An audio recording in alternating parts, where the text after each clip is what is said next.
Kemudian jika dilihat dari tugas-tugas yang sudah pernah disampaikan, jadi minggu depan itu sudah paparan kelompok 1, yaitu tentang sejarah perkembangan ilmu pengetahuan, karakteristik, objek, dan metode perkembangan ilmu. Seperti halnya di sini. Ini untuk bagian kelompok 1. Ya. Ini kelompok 1, jadi dipersiapkan saja untuk minggu depan kita laksanakan mudah-mudahan secara tatap muka ya untuk minggu depan. Termasuk pengumpulan semua tugas, semua artikel yang berkaitan dengan tugas masing-masing. Nah, sebelumnya akan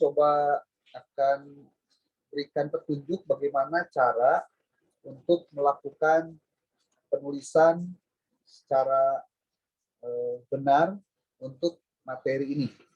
Jadi masih ada waktu 1 minggu lagi untuk kalian mempersiapkan tugas-tugas khususnya untuk materi yang pertama, ya, kedua, ketiga, keempat, sampai dengan 10. Jadi minggu depan itu sudah terkumpul semuanya. Kita berikan ilustrasi atau contoh untuk penulisan artikel dengan judul kelompok 1, ya, yaitu tentang sejarah perkembangan ilmu pengetahuan. Kita lihat dulu template-nya. Kalau kalian lihat template yang sudah pernah dikirimkan di grup sebelumnya, itu template-nya seperti ini. Ada judul artikel, ya, kemudian nama mahasiswa, tuliskan alamat afiliasi. Afiliasi itu nanti dituliskan STAI Almasturiah Sukabumi. Itu ya, afiliasi. Kemudian alamat email, silahkan nanti tulis alamat email kalian. Kemudian nanti ditulisnya dengan jenis hurufnya Kalisto 12, ya, Kalisto MP12. Lalu ada penulisan abstrak, tapi abstrak ini sebenarnya isinya adalah gambaran secara ringkas isi dari artikel yang dibuat oleh kalian. Kalian perlu lihat di sini artikel abstrak itu ditulis dalam 2 bahasa. Ada bahasa Inggris dan ada bahasa Indonesia. Untuk bahasa Inggris dan bahasa Indonesia sama-sama jangan lebih dari 200 kata. Ya, dari mulai di abstrak ditulis sampai dengan sini tuh jangan sampai lebih dari 200 kata. Lalu isi dari abstrak itu apa saja? Ini kalian bisa lihat di sini. Terdiri dari adanya masalah, tujuan penulisan, lalu metode terkait dengan jenis, metode, jenis, pengumpulan data dari penelitian, dan lain-lain. Itu kalian bisa lihat dari contoh-contoh yang bisa nanti kalian baca untuk dijadikan sebagai referensi. Kemudian isinya kedua setelah metode adalah hasil penelitian ini, merujuk pada data yang dikumpulkan sebagai upaya untuk menjawab pertanyaan penelitian, lalu dampak dan simpulan atau ringkasan temuan umum, ringkasan temuan dan hasil penelitian. Bagi mereka yang baru pertama kali menulis artikel, ini pasti akan mengalami kendala-kendala teknis, ya. Dan ini sangat wajar karena memang tidak semua dari kalian itu sudah terbiasa membuat. Tapi yakinlah bahwa dengan mempelajari secara step by step, kita akan bisa belajar untuk menulis dengan benar apa yang menjadi tugas untuk membuat artikel itu. Lalu setelah abstrak dibuat, lalu ada keyword. Keyword itu sama, nulisnya pakai Kalisto MP12. Kemudian dituliskannya adalah 3 atau sampai 5 konsep-konsep dari inti atau esensi dari artikel itu. Biasanya suka diambil dari kata-kata penting yang terdapat dalam judul, biasanya. Dan disusun secara alfabetis. Nah, setelah kalian menulis dalam bahasa Inggris, juga ada bahasa Indonesianya, ditulis juga di sini. Nanti kita akan coba melihat contoh untuk kalian bisa mengerjakan tugas ini, ya, supaya tugasnya bisa dikerjakan dengan benar. Kemudian masuk pada penulisan pertama, yaitu pendahuluan. Nah, pendahuluan ini ditulis dengan huruf besar pendahuluannya, lalu ditulisnya di kertas A4 ya, margin bawah, kiri, kanan, atas, bawahnya itu 3 cm semuanya. Ya. Tapi bagian kanan itu ada 2,5 cm. Kemudian isi dari artikel itu, tadi itu ada judul ya, kemudian ada nama penulis, afiliasi dengan alamat email penulis. Itu kalau satu kelompok ada 3 atau 4 orang, berarti ditulis satu-satu, seperti ini nih, tulis satu-satu. Nama mahasiswanya siapa, alamat afiliasinya apa, berarti STI Almasturia, lalu emailnya apa. Ya.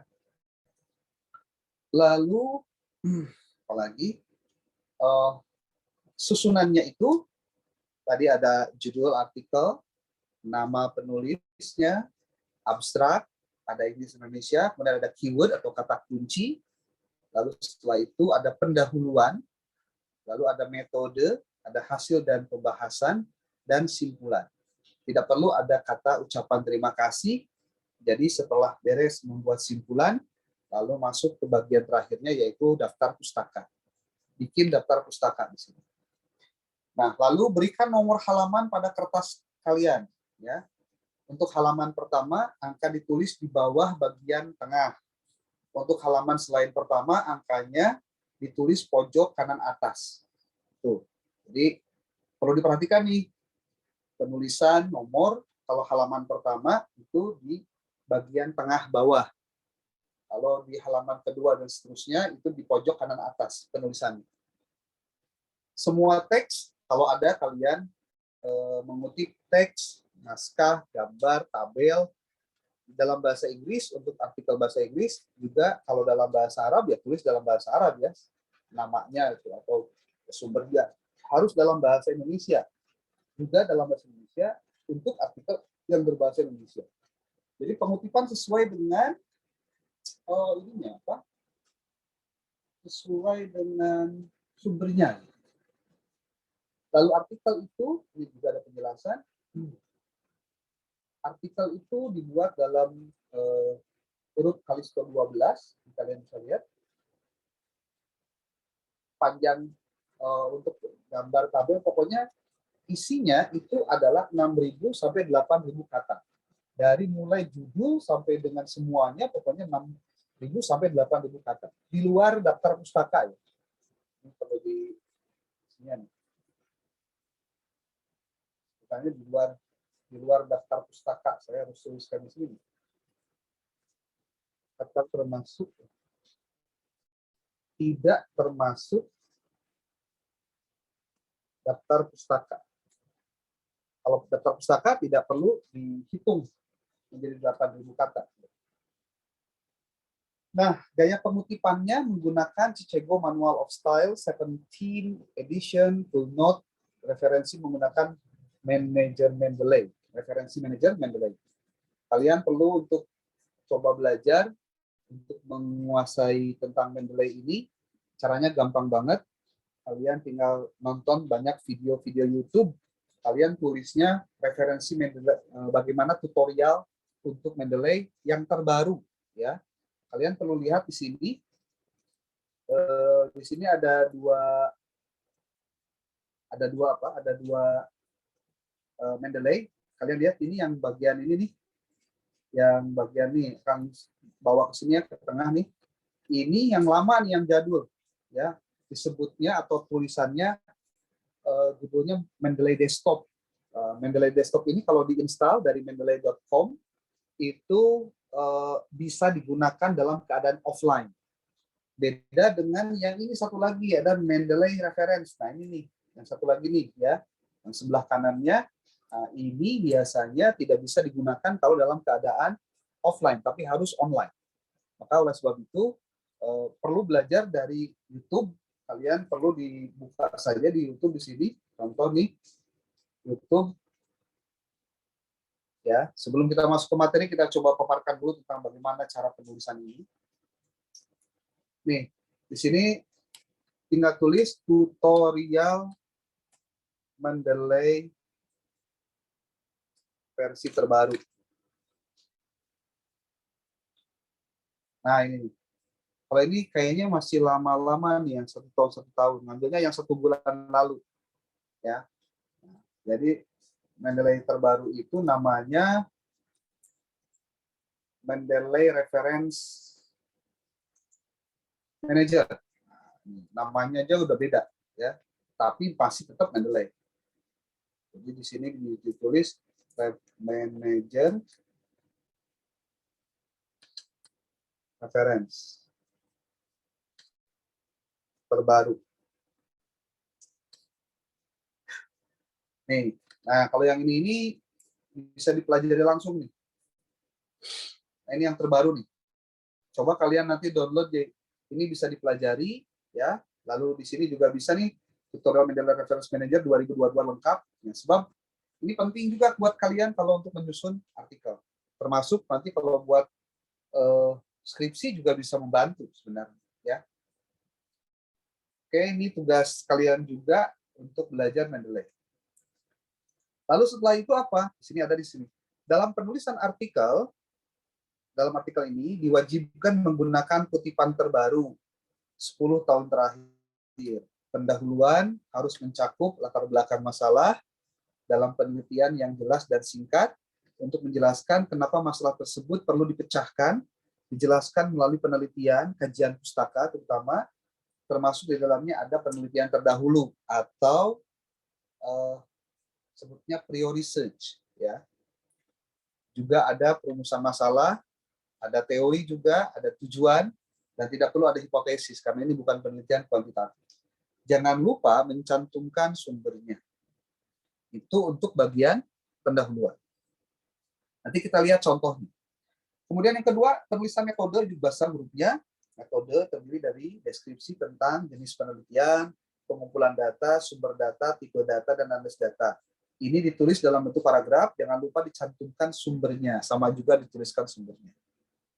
Lalu setelah itu ada hasil dan pembahasan, ada temuan hasil diperbolehkan dalam bentuk subjudul, temuan hasil contohnya. Ini ada penjelasannya nih. Menginformasikan sejumlah data penting atau asli yang diperoleh dari kuesioner, survei, dokumen, wawancara, observasi, dan teknik pengumpulan data lainnya. Kalau kuesioner biasanya tidak digunakan kalau untuk penelitian yang bersifat library research atau kepustakaan. Survei juga sama, tapi kalau untuk dokumen, ini biasanya digunakan. Wawancara sekali-kali bisa digunakan, biasanya bertanya kepada tokoh atau orang-orang yang memiliki kapasitas keilmuan untuk bisa menjelaskan tentang masalah yang sedang kita kaji. Lalu ada observasi, ini biasanya kalau observasi bisa saja digunakan, tapi kalau untuk penelitian dan research biasanya jarang digunakan untuk observasi. Jadi kemungkinan besar data yang dikumpulkan itu diperoleh melalui studi dokumentasi dan wawancara saja, ya. Itu pun sekali lagi kalau wawancara dibutuhkan. Kemudian kalau membuat tabel, nulisnya seperti ini, ya, jangan garisnya itu ini semuanya di garisan, tapi hanya sekedar garis bawah saja. Ini penulisan sumbernya begini nih, penulisan sumbernya. Kalau gambar, berarti kalian bikin gambar seperti ini, kemudian nulis sumbernya ke sebelah kanan kan ratanya. Kemudian kalau menulis rumus ini biasa, tapi kalau tidak ada ya jangan, ya. Rumusnya seperti ini. Lalu pembahasan. Jadi setelah temuan hasil itu ada pembahasan. Pembahasan itu berisi tentang apa? Menyajikan data yang telah ditafsirkan dan dianalisis dengan teknik tertentu dan telah diproses oleh teori tertentu, juga dari ide peneliti. Ini diambil dari mana? Dari rumusan-rumusan masalah yang kemudian diterjemahkan dalam temuan penelitian dan pembahasan. Nah, pembahasan itu berarti berkaitan dengan teorinya. Jadi dibahas temuan itu dengan teori. Ya.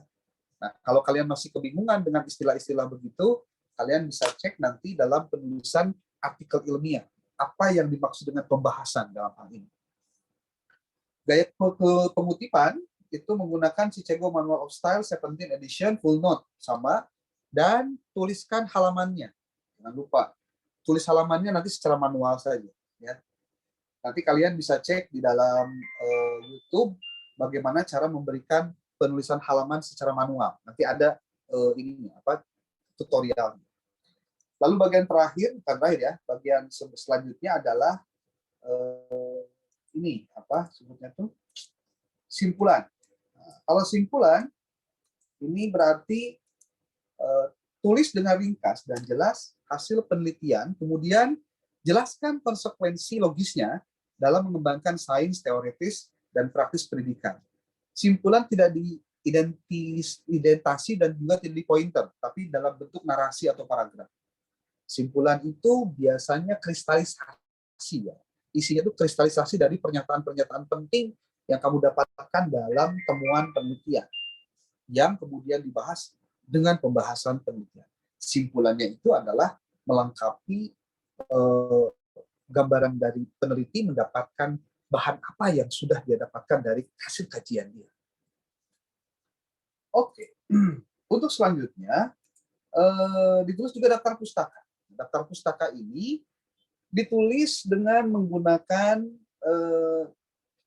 Chicago Manual Style Edition juga sama, dengan sumbernya diharapkan menggunakan sumber primer, dan komposisinya 80% diambil dari artikel jurnal dan 20% dari pendukung lainnya. Ya. Nah, penulisan halaman bagi referensi yang dikutip ditulis secara manual. Pisahkan daftar pustaka berdasarkan jenisnya. Bisa buku dulu, lalu terjemahan, lalu artikel, dan sumber elektronik dan sumber print lainnya. Jadi nanti tidak ngabur dulu semua, tapi di bagian dipisahkan. Seperti ini nulisnya nih. Kalau buku saja berarti ini buku hungkul tulis seberapa hiji buku. Nah, beres buku terjemahan kalau ada terjemahan. Kalau misalkan artikel tulis artikel lengkap dengan doi dan lain-lain. Sumber elektronik lain ini bisa dari website, contohnya juga bisa diambil. Kalau misalkan diambil dari skripsi, tesis, disertasi juga ini bisa digunakan. Yang penting pada saat menuliskan daftar pustaka, kamu semua menuliskan dengan Mendeley, jenisnya adalah Chicago Manual of Styles 17 Full Note, Edition Full Note. Demikian, ini adalah gambaran isi dari artikel yang harus kalian buat per individu, per orang, yang kemudian nanti disajikan per kelompok. Jadi kalau minggu depan ke bagian kelompok 1, ingat minggu depan print out semua file Word-nya, kemudian print out juga semua PPT-nya juga untuk semua mahasiswa, artinya setiap orang mengumpulkan tugas individunya. Tapi pada saat nanti presentasi, kalian cukup menampilkan satu PPT gabungan dari satu kelompok itu, ya, satu kelompok itu. Oke, kita sekarang coba cari tahu bagaimana cara mengambil referensi untuk kalian bisa mengerjakan tugas ini. Contoh tugas ini yang pertama kelompok 1 nih akan kasih tahu judulnya Sejarah Perkembangan Ilmu Pengetahuan. Kita coba untuk blog ini, untuk kita coba ambil nanti referensinya. Cari di mana? Nah, carilah di Google Scholar yang paling gampang. Google Scholar, ini ada scholar.google.com, ya. Nah, kalau sudah ada ini, tampilan ini, kalian tinggal masukkan judul yang tadi. Sejarah Perkembangan Ilmu Pengetahuan. Kemudian kita klik OK. Nah, kalian lihat di sini, begitu banyak bahan ataupun juga bacaan yang kalian bisa kutip dari judul-judul ini. Tentu ada yang bisa kalian ambil, ada yang tidak bisa diambil. Kalau misalkan ada yang bisa diambil, ambillah yang memungkinkan untuk bisa dijadikan sumber. Jangan semuanya diambil kalau tidak ada kepentingannya. Contoh kita ambil ini, ada judulnya Sejarah Perkembangan Ilmu Pengetahuan. Ini diambil dari yain.kudus.ac.id. Ini yang ngarangnya. Kita coba klik ini. Ya.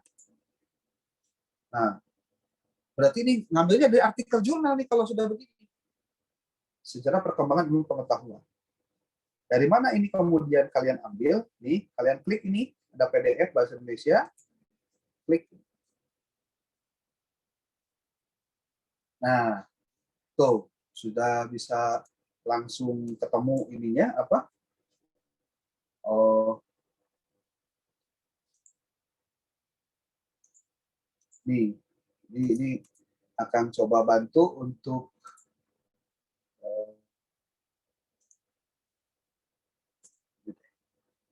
cirian. Ya. Baru satu nih. Kita jangan cukup satu ya, juga cari yang lain. Di sini, tentu pada saat kamu mencari artikel jurnal, kalian juga jangan lupa untuk melihat ini dibahasnya apa saja sih dalam ini tuh apa dalam pembahasan judul sejarah perkembangan ilmu pengetahuan itu apa saja sih dibahas.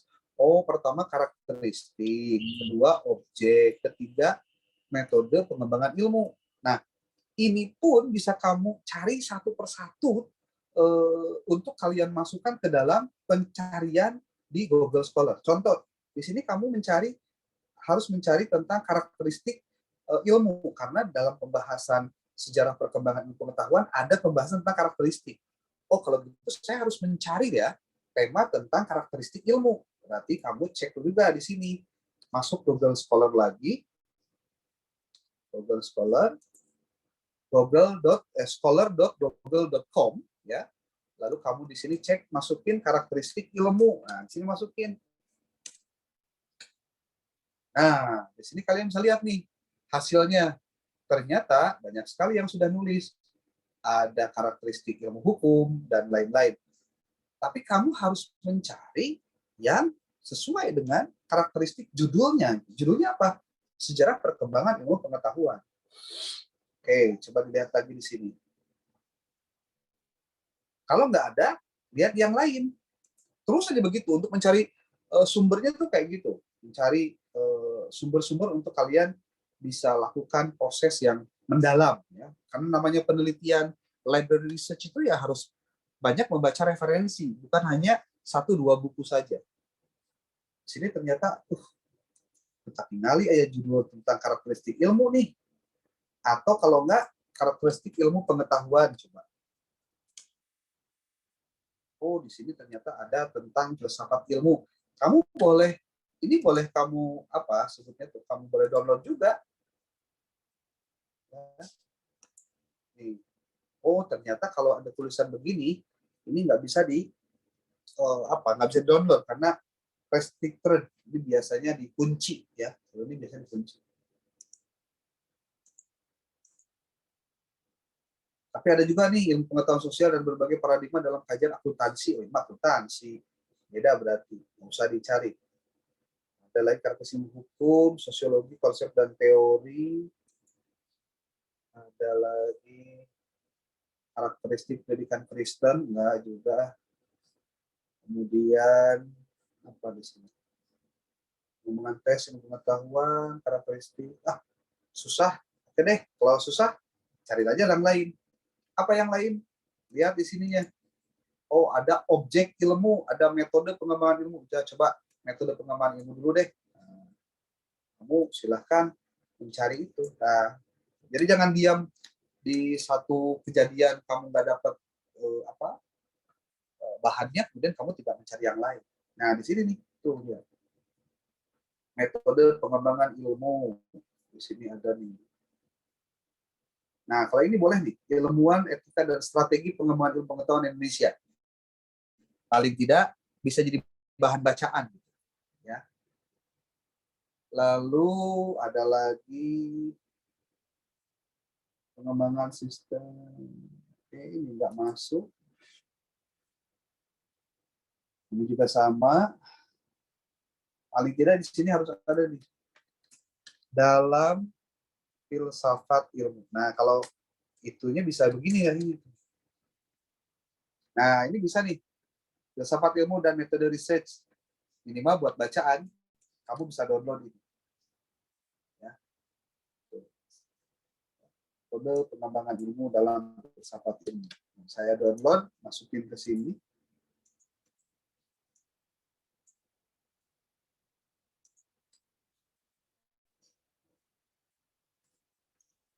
Kodean. Ya. Islamisasi ilmu dalam perspektif filsafat ilmu. Ini metode-metode, kalau mau dibaca boleh, dijadikan sebagai bahan referensi, silakan dibaca. Ini juga sama, kita coba metode biar gampang. Filsafat ilmu dan pengembangan metode ilmiah. Nah, ini juga bisa dibahas. Saya beri kode untuk memudahkan nanti dalam pencarian artikelnya nanti. Prospek pengembangan ekonomi, pengembangan ilmu filosofi, filsafat ilmu pengetahuan. Oke, kita coba baca karena materi kita tentang filsafat ilmu, apa saja bisa dibaca. Yang penting relevan. Ada di sini buku, kalau ini biasanya Google Book ya. Google Book. Perspektif ilmu, kita cari yang lain. Jadi yang lama itu sebetulnya di bahasan tentang mencari dulu yang beginian sebetulnya. Ya. Aplikasi filsafat ilmu dalam perkembangan ilmu pengetahuan dan teknologi. Ini kita coba baca nih. Ya. Kita kasih kode 99 untuk filsafat ilmu. Jadi nanti ketika cari downloadan itu gampang. Oh, 99 semua. Ya. Ini juga ada filsafat ilmu antara teori dan praktek. Kita coba cek. Jadi ini belum dibaca satu-satu nih. Baru mencari baru mencari buku dan referensinya saja.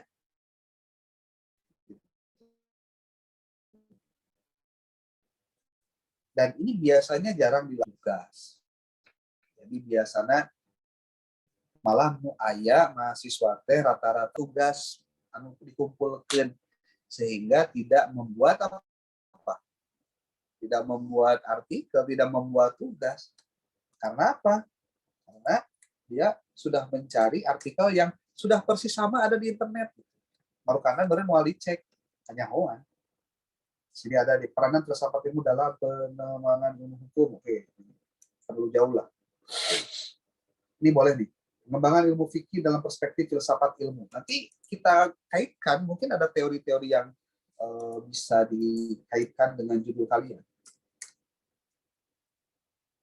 Studi pengembangan analisis pendekatan sosial, hadis, filsafat ilmu. Ini coba kita cek, bisa nggak nih? Nanti yang akan kirim ini, yang akan download ini kamu bisa cari ya di internet sekali. Ya. Ilmu dalam perspektif filsafat dalam tingkatnya. Kita coba.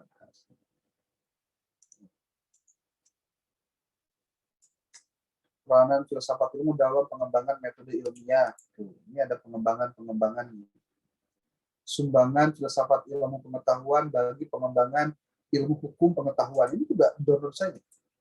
Nah, ternyata ini juga jadi penting. 99. Ini jurnal perspektif. Bisa di-download nanti PDF-nya.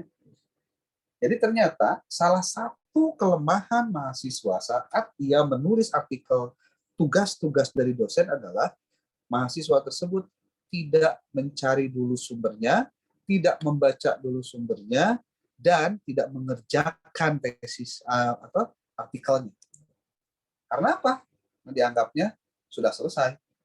Dages aya ieu jadi judulnya ieu kurang ganti hurufna jenisnya diganti contohnya. Terus naon diganti-ganti aja yang gitu ya. Jadi saya copy paste itu benar-benar copy paste gitu. Malah tepas ya, malah tepas. Ini kan udah banyak nih. Coba kita lihat ada berapa yang tadi kita sudah download. Nih. Jadi belum banyak banget ya, coba lihat ini. 1 2 3 4 5 6 7 8 9 10 11. Kalau kalian menggunakan internet download manager, ini tampilannya gitu. Jadi untuk mendownload itu sangat mudah. Ya. Kalau kalian mau, coba tanya ke teman kalian yang terbiasa untuk melakukan penulisan artikel untuk bagaimana caranya nge-downloadnya pakai software namanya Internet Download Manager. Oke, kita cek satu-satu.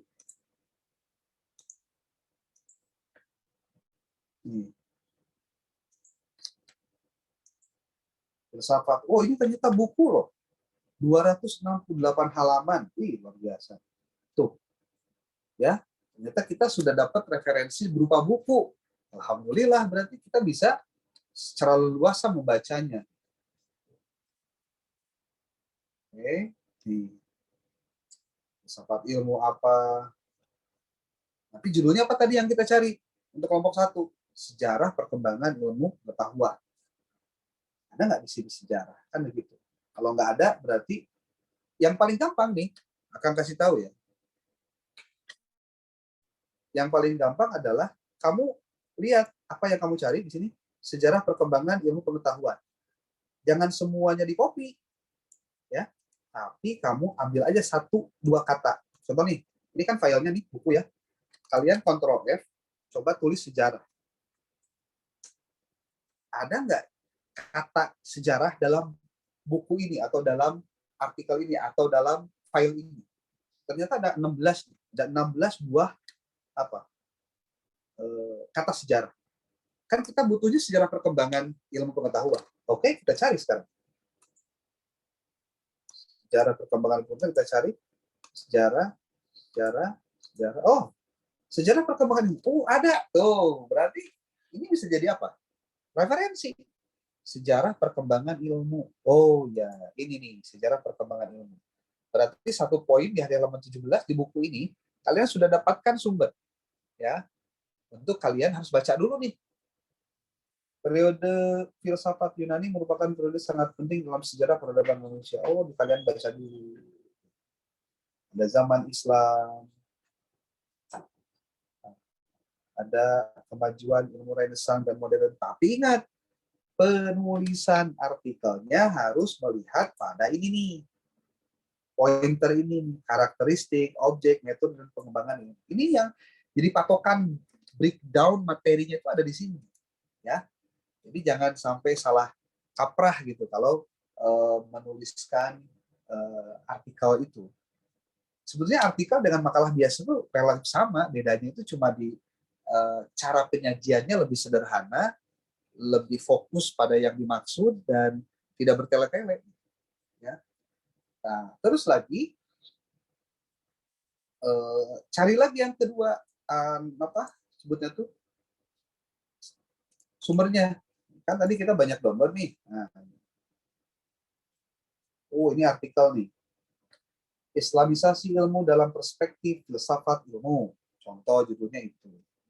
Coba kalian lihat di sini, apakah tema yang ada dalam ini nih, yang tadi akan sebutkan nih, dari materi dan hal-hal yang akan dibahasnya itu ada apa enggak di dalam artikel itu? Yang nanti kita harus jadikan itu sebagai cara nanti untuk dikutip. Gitu. Ya, cara untuk mengutip. Terus, sorry.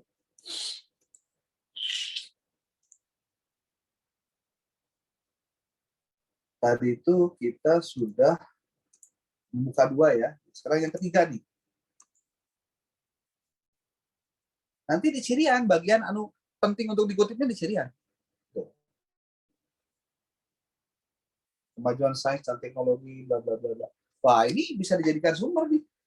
Gitu. Jadi kita tidak akan pernah tahu sesuatu artikel yang dikutip oleh kita itu bisa dijadikan sumber atau tidak kalau kita tidak membacanya. Jadi yang paling penting itu baca dulu, ya, baca dulu. Banyak sekali. Nanti kalau perlu, akan dikirim di grup lah, ya, buat kelompok 1 sebagai bahan. Nanti kelompok 2 cari sendiri ya, kelompok 3 cari sendiri terus, cari semua.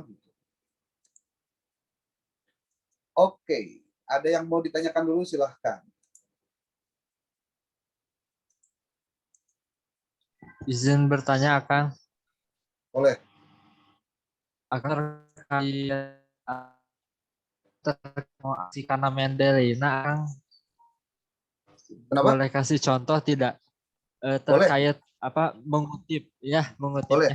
Sekarang akan kita berikan contoh bagaimana cara mengutip ya. Cara mengutip. So, ada lagi sebelum dilanjut. Nanti video ini akan upload di YouTube. Nanti kalian silahkan untuk mempelajari kalau misalkan ada hal-hal yang perlu dipelajari lagi. Jadi bisa mengulang ya. Materinya bisa diulang. Ada yang lain boleh?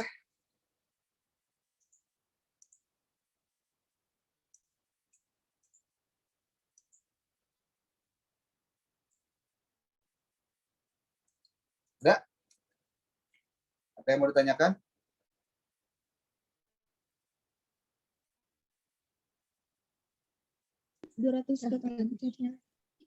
Hmm?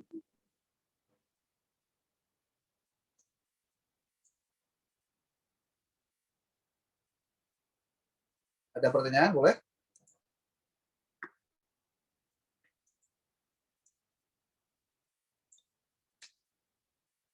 Atau sudah paham? Lamun nggak paham berarti tidak ada pertanyaan ya? Izin bertanya. Boleh. Akang, gimana kan misalkan di abstrak yaitu yang bahasa Indonesianya pas gitu 200 kata. Terus ditranslate tuh tapi jadi lebih. Ya makanya mentranslate-nya jangan pakai Google Translate. Belajar menerjemahkan sorangan gitu. Iyalah kalau ngerjainnya pakai Google Translate kan seayana. Jadi harus ada yang tidak harus persis sama, tapi ada yang dikutip, ada yang dikurangi, ada yang apa gitu. Ya. Karena kalau nyeples 100% persis seperti yang ditulis di dalam Google Translate, ya pasti akan banyak lebihnya. Bahkan mungkin belum tentu juga benar. Jadi gini ya, kata kunci supaya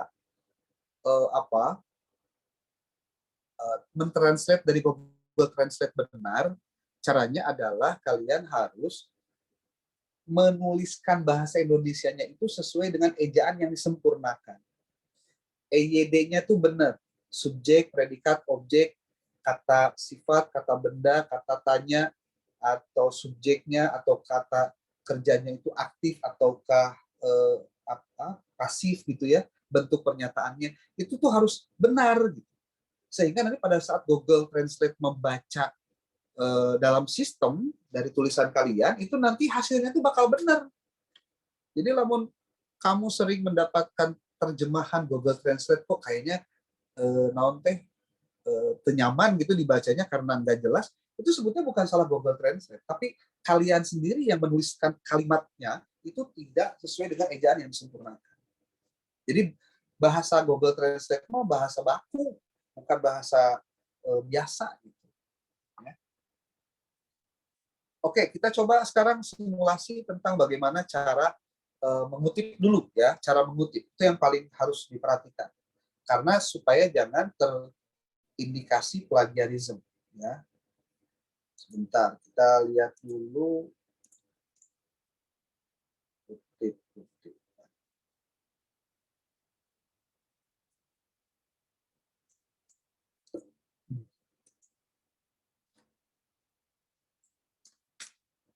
Termasuk dalam penggunaan di Google di Mendeley-nya ya, dalam Mendeley-nya.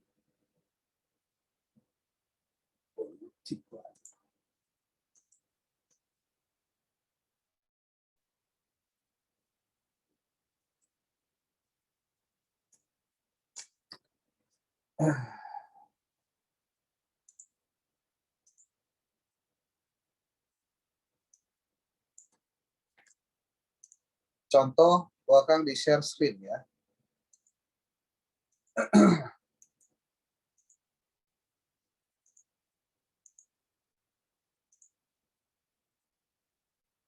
Nah, kemudian terlihat ya, contoh kalimatnya diambil dari tadi artikel-artikelnya. Oke deh, gini ya, kalau di dalam pembuatan artikel menggunakan Mendeley, itu biasanya di Mendeley-nya sendiri itu kalian harus sudah menginputkan judul-judul buku, lalu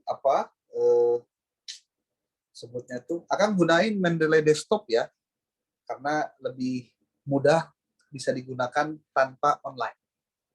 Dan itu bisa kalian juga lakukan untuk di laptop kalian. Jadi tidak harus yang Mendeley reference yang online teh. Ini lagi loading, bentar. Nah ini.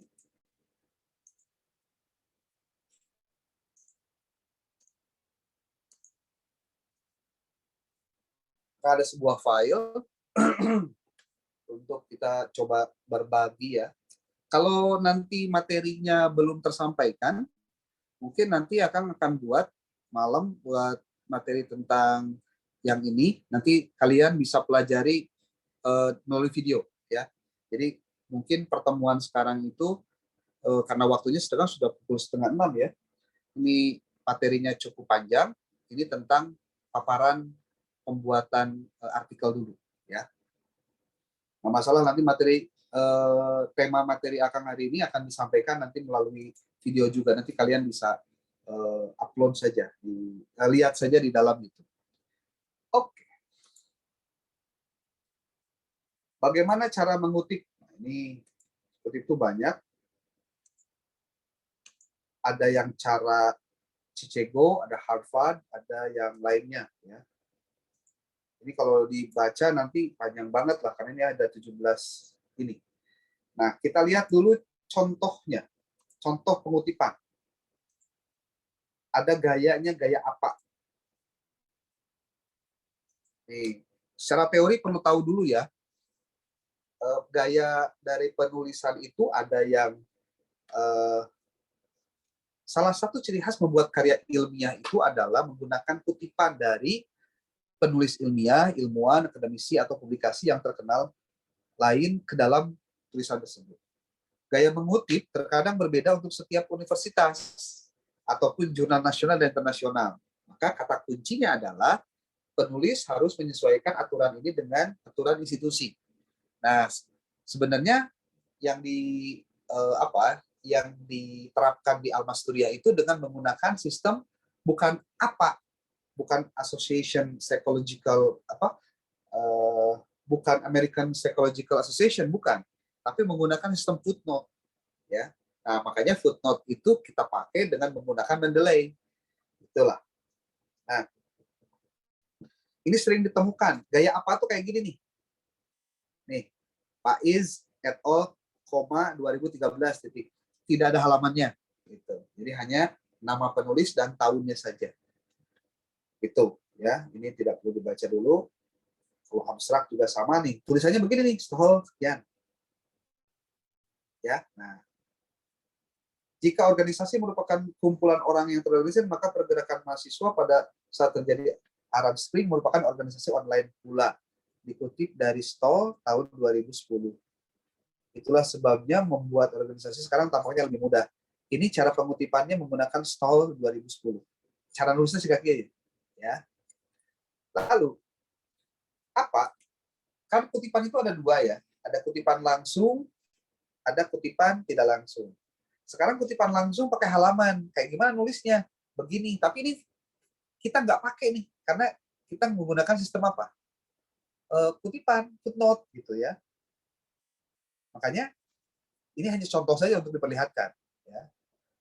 Jika ada dua penulis seperti ini. Gitu. Nah, ini nih. Ini contoh saja dulu. Nanti kita akan coba terapkan ketika menggunakan Chicago Manual of Style 17 full note. Tapi kalian lihat dulu saja bahwa ini berbagai teori tentang bagaimana cara pengutipan. Nih, Public Relations menghadapi tantangan baru dengan adanya digital media, diambil dari Disastio dan Messner tahun 2010. Riset yang dilakukan oleh Disastio dan Messner tahun 2010 menyebutkan bahwa, nah ini sebetulnya kalau pengutipan itu tergantung style kita, bagaimana cara mengambil angle untuk melakukan pengutipan. Jadi bisa di awal, bisa di tengah, bisa di akhir. Itu, ya. Nanti kita lihat lagi. Kemudian, nah kalau ternyata penulisnya lebih dari 1 atau 3, ini ternyata tinggal menggunakan kata et al. Ini juga nanti berlaku untuk pengutipan Chicago Manual of Style 17 full note edition. Nah, ini cara-cara pengutipan. Begini. Smith menyebutkan bahwa bla bla bla bla bla seperti dikutip oleh Johnson bla bla tahun sekian. Tapi sekali lagi ini tidak dipakai. Ini maksudnya hanya mengenalkan ada sistem apa nulisnya sih gitu maksudnya. Ya. Nah, daftar pustakanya ini juga sistem apa. Nanti akan berikan contohnya sistem apa itu kayak gimana. Ini sama sistem apa. dua penulis atau lebih juga sama begini. Kalau dalam daftar pustaka, ini DP itu daftar pustaka. Ini penulisannya tidak menggunakan reference manager sih, jadi seadanya saja.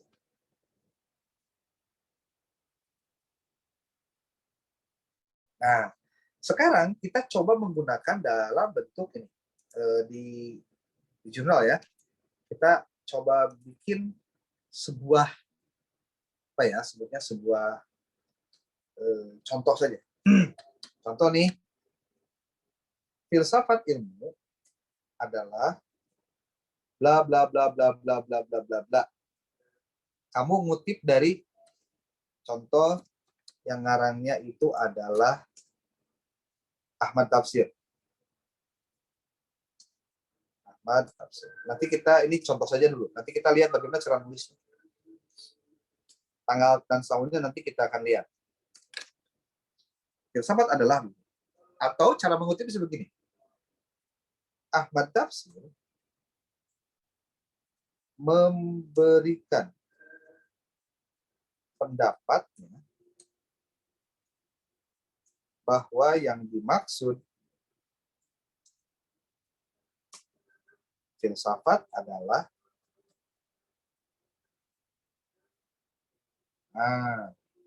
ini cara nulisnya juga. Nanti di sininya ada ngambil dari buku Ahmad Tafsir juga. Contoh ini aja contoh ya. Cara penulisannya nih. Kalian bisa lihat di sini. Kalau ini nulisnya pernyataan dulu, nggak disebutin tapi langsung disebutkan dikutip dari mana. Kalau yang kedua, di sini disebutkan nama pengarangnya, lalu ada bacaan saintifik, lalu ada ininya apa, pendapatnya. Dan dituliskan juga judul bukunya apa. Atau bisa jadi, nah ini kan teknik penulisan apa yang tadi ya, seperti ini. Ada juga begini teknik apa mah. Nih. Ahmad Tafsir memberikan pendapat bahwa filsafat adalah, nah, seperti ini. Tapi di sininya ada halaman. Contoh halaman 2009, 2002, 12. Tuh, begini. Ya.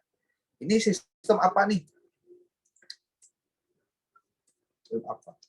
Tapi kalau menggunakan yang akan tadi sebutkan Chicago Manual of Styles 17 full note edition full note, kayak gini nih. Ini tetap kita berikan contohnya, tapi nanti kita hapus.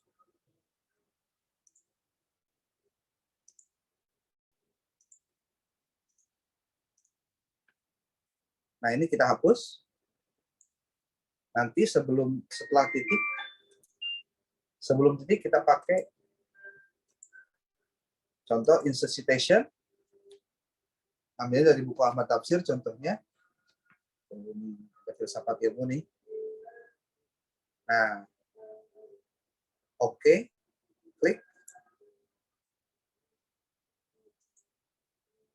Tuh, angka 1 ya. Di bawahnya ada tuh. Tapi ini belum ada halaman. Kalau ada halamannya gimana caranya? Ada dua cara. Cara pertama, kamu tulis dulu ini. Kemudian hasilnya kan ada ini. Lalu di Diana pakai koma HLM angka 7. Contoh halamannya halaman 7. HLM 7. Tapi kalau memang mau cara yang lain seperti ini. Ahmad Tafsir memberikan pendapatnya bahwa ini maksud filsafat adalah blablabla, diambil dari buku Ahmad Tafsir juga kan. Ini dihapus. Ini sebelum titik kita sebutkan di sini. Mendeley Tafsir filsafat ilmu. Masih bukunya Ahmad Tafsir diberikan ini. Langsung pengen diberikan halaman, klik di sini. Page tulis halaman 98 contohnya. Oke.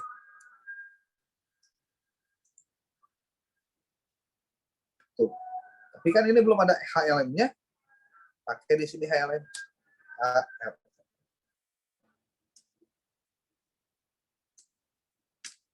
Tuh. Ini juga sama. Kalau caranya begini, amat tafsir, tauna, kumaha, nah begini.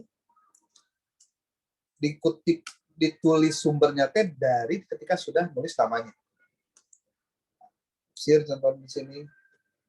Ambil bukunya yang mana ya? Ini ya. Halamannya halaman 76. Oke. Wow. Nah, biasanya kan pakai ibid ya kalau misalkan sama bukunya. Nah, kalau di dalam penulisan Mendeley mah nggak pakai ibid, tapi langsung begini tuh. Nama pengarangnya, judul bukunya, lalu halamannya langsung. Bikin halaman tuh. Begini. Karena buku yang dikutipnya sudah pernah ada di atas nih yang ini nih gitu. Jadi tidak perlu ditulis. Jadi menurut sistem nggak lagi harus ditulis Bandung, Rosda Karya 2004 nggak ditulis lagi. Gitu. Ya. Nah, ini enaknya kalau kamu membuat sebuah karya ilmiah menggunakan Mendeley, kamu tidak lagi harus perlu capek-capek menuliskan daftar pustaka. Karena daftar pustakanya secara otomatis nih terbuat. Ini daftar pustaka. Mana? Terus di sini, klik insert bibliografi, langsung muncul nih.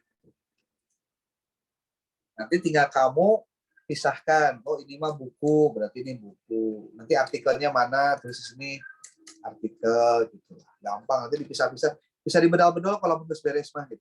Bisa iya. Ya. Mudah-mudahan bisa menjawab pertanyaan yang tadi. Sudah bisa dipahami nggak? Ya. Ini salah satu trik bagaimana menulis ya. Jadi kalau kalian itu kalau tidak belajar dengan hati-hati, ya, jadi tidak akan dapat apa-apa. Nah, maka tolonglah berajin-rajinlah kalau kalian ada waktu untuk membaca atau bukan membaca ya, menyimak video-video YouTube yang bisa meningkatkan kemampuan kalian dalam bidang menulis, membaca, dan lain-lain. Jadi jangan sampai sama sekali itu kamu hanya mengandalkan dari perkuliahan selama kamu di kelas. Itu kamu nggak dapat apa-apa. Ya, maksudnya nggak dapat apa-apa itu jadi ilmu yang didapatkannya terbatas gitu. Ini contoh ini YouTube ya tentang Mendeley contoh. Kalau nggak kamu cek lagi cara membuat parafrase. Ini parafrase tuh banyak yang belum tahu gitu. Membuat parafrase untuk kutipan supaya tidak perlu sama dengan yang ditulis itu kayak gimana. Ini perlu dibuat nih, perlu. Ya, nanti aku akan dikirim lah file-filenya kalau kamu mau untuk kamu bisa pelajari, ya.